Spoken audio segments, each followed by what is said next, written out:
Where did you go to school? And here's your name. What do you think of what's going on right now, mate? These evil little invisible parasites. Satan-worshipping Freemason morons. Do you understand what I'm saying? We're not run by factions. Get the fuck out of camera! There are much more powerful international forces in play. Is this pink eye? Is this what pink eye is? I don't fucking know what's happening. I had to actually Google it, neo-Nazi men. Please go outside and look at the moon quickly. It's been crazy, guys, but guess what? It's how it is, mate. Mate, because I want to do it slowly. Well, I ain't spending any time on it. Well, good morning, patrons. Now, it might not be morning as you're listening to this, but it is when we recorded it. Sunday morning, God's Day. And it appears God has been busy delivering karma to the one and only, thank fuck, Alex Jones. Now, karma, that's Buddha, isn't it? Not God. But perhaps they were collaborating in a multi-faith exercise to get that fucker put away. Or maybe, as some of you humanists would have it, it was mere mortals who delivered justice to Alex Jones. Yeah, give some credit to fucking humans, man. There's hard work in here. I hate when someone's like, oh, thank God. I'm like, no, don't thank God. Thank those guys over there who did it. But let's just say what a week it has been. It has been an interesting week. If you're kicking back to this, listening after a week of pure hell, take heart that no matter how bad it was nowhere near as bad as the week Alex Jones has had. Ooh, bad week. Bad week. Yeah, he managed the difficult feat of turning a civil loss into multiple potential criminal charges. That's not easy to do. No. And not many people can do it. But Alex Jones has special talents.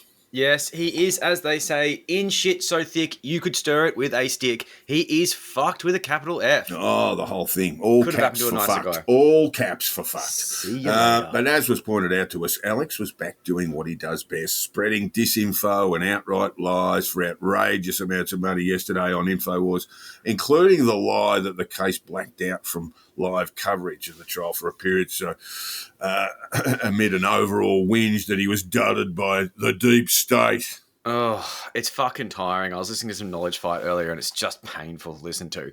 But I have to admit, Jack, I was a bit of an Alex Jones guy myself back in the day. Oh my God.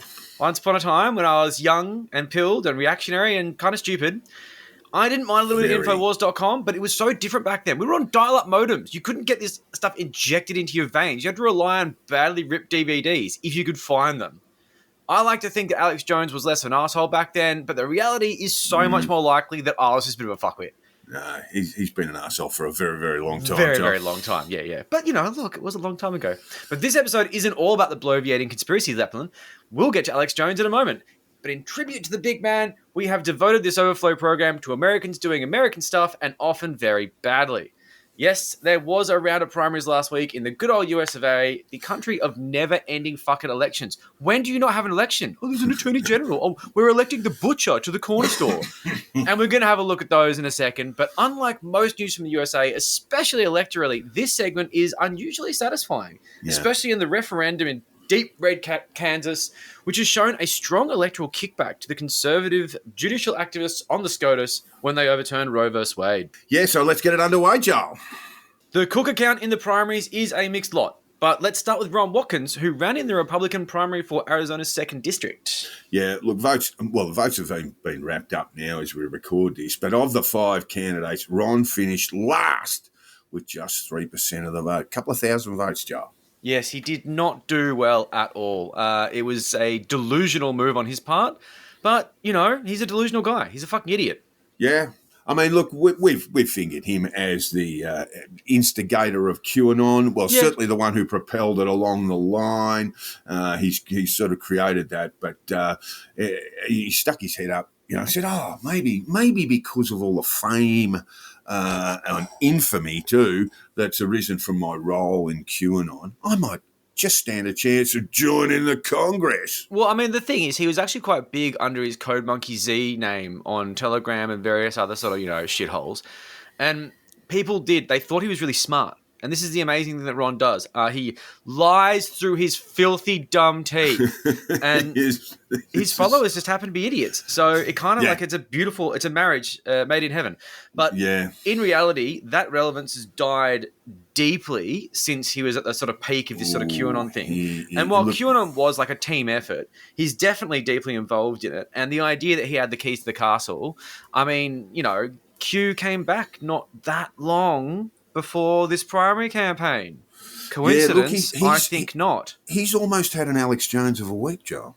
Look, I mean, Watkins is so stupid and so delusional. He'll bounce back from this and he'll do something else stupid, and his dad will give him money and bail him out. That is the sad reality of Watkins. The guy is invincible. But his terrible failure in the primary came after a hugely funny performance, which we didn't cover in the conditional release program. It was a televised debate in April where Ron claimed Russia invaded Ukraine because Biden had shut down the Keystone pipeline across Canada and the US, that Ron stopped a group of illegal entries across the US-Mexico border by just looking at them. Which is great. And that 99.999% of those who protested at the Capitol building on January 6th were law-abiding, and adding that he would have sent President Trump a text demanding he call for an end to the violence. Now, I'm just going to add one thing here, which, I don't know, maybe he was actually not lying about the US-Mexico border thing. Because imagine being like a Mexican guy coming to the promised land, and there's Ron Watkins standing there with his dumb fucking cowboy hat going, looking at you.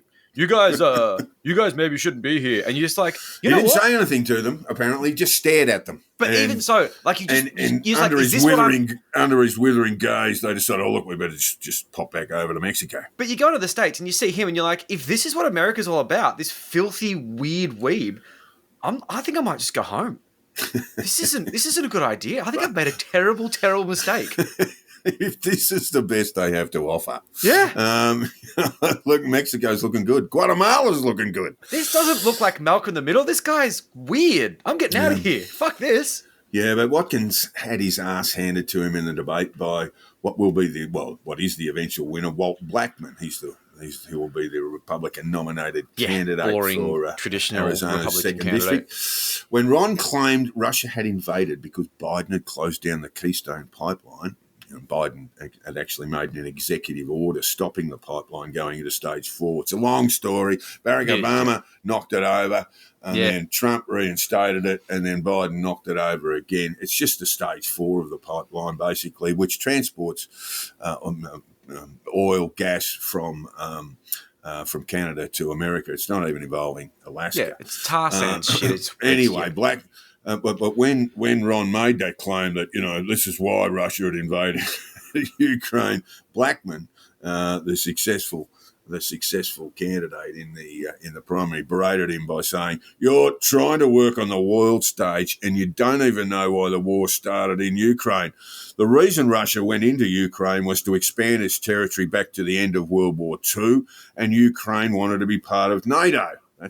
That's what Blackman said, and he's right. Yeah. Watkins replied, "He's right. I made a mistake." And he said it the saddest fucking way as Televised debate. What a fucking idiot. He's not used to a situation like that where someone smarter than him is in a room and people don't just lap it up. He's used to people just going, "Oh, you said that. I believe it because I'm a fucking moron and I have no ability to think critically." So his opening remarks were fantastic, where he said in this kind of monotone voice, that he was there to protect your rights, the free speech. And then he did this fist pump. And it was like, right, wow, rip the shirt off and just run through brick walls. Yeah, no. Just a really piss-poor performance. No, amusingly, even Cook Q cultists turned on Watkins after the debate, claiming he'd sold the movement out over his claims that 0.0001% of the rioters at the Capitol should be prosecuted. So these are some comments from, I believe, Telegram that I think so, showing a little bit of doubt in old Ron. Yeah. One of them saying, "I'm starting to believe Ron never knew the truth. If he thought it was true, he would have had no problem saying it on live TV." Yeah, but he didn't. And then, "I truly agree with you. I was hoping to give him the benefit of the doubt. And then, thanks for making me feel like I'm not crazy over here." But you are crazy. You are crazy. So you've gone beyond Ron Watkins. You are technically insane. You are clinically diagnosably insane. It's not good. And if you're not, then you're an idiot. And that has its own problems. So look, a lot of these political runs are a complete charade from the start. It's simply an attempt to gain sort of clout, expand your profile, often followed by a book deal, paid speaking arrangements, like use Becky Stan, all that sort of shit, just by causing stunts and, being in the news. But these comments show the way Ron was playing this out, he actually wanted to win this. I think he thought he could. If this was a stunt, it would have played out completely differently. It would have just been a straight out mouthpiece delusional. for Q. And that's the kind of thing that he's sort of expected to do. And when Q did come back before the primary, it didn't really make a dent in anything. And it seems like Q's sort of gone back to sleep. Yeah. Like, and the primary's over. Like, this just doesn't feel coincidental. But it was meant to nudge the campaign in the right direction because you can't take ownership of Q. But at the same time, it didn't do anything. And this is that kind of blatant electoral sportsmanship we often see in the USA. But it sort of didn't come from the Watkins camp.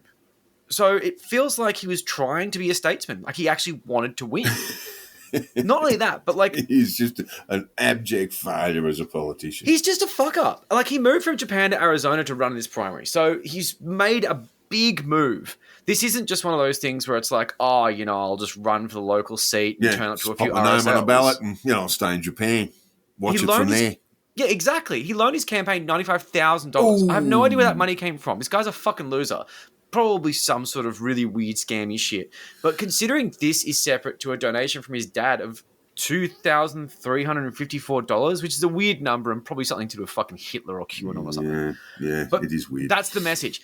Dad gave him some money. He gave himself some money. But at the end of the day, he didn't phone this one in. He actually tried. He wanted this. He turned up on stage and he tried to say things that he thought were smart. He's an idiot, so that failed. But then, at the end of the day, he got 3%. Like, 3%. That's basically the margin of error. Like, couple of thousand votes. It's just nothing. It's embarrassing. So, it's pretty obvious that Ron is a malignant narcissist with these hideous delusions of grandeur, but I've never seen them play out in such a sad kind of way. And of course, he's going to chalk this up as some sort of deep state bullshit. I think he's already taking action against someone in the administration of things over some sort of voter fraud bullshit. That'll endear him to the Republican Party. Just who gives a fuck? I mean, deep down, he knows that he's just a fucking unlikable chud of a man, and that's it for him. He's been sent back from politics because he's just a fucking sad case, a walking embarrassment. Yes, indeed. Yes, indeed. Very, very funny. So just one stage in the sort of, not instant karma. It's taken a while, but karma has arrived for Ron Watkins. But elsewhere, the headline from the primaries was a referendum resulting deep red Kansas, a state that hasn't elected a Democrat senator since, I believe, 1973. The referendum sought to ban abortion, but Kansans rejected that 58.8 to 41.2. It's significant because it has galvanized Democrats who are often ungalvanizable. But galvanised Democrats and voters generally, I think, independent voters too, around the issue, and shows that that the midterms in November may drive high Democrat and independent voter turnout and turn what was predicted as a red landslide, placing the Democrats in a minority in the House, into a possible chance of victory, or at least something shy of a thumping, just to a narrow loss, in the House and in the Senate. Yeah. Joel, you've got some stuff that you brought to my attention last week, what's called Predict It, which is a very conservative predictor of outcomes. Yeah, it's like a money market thing, like...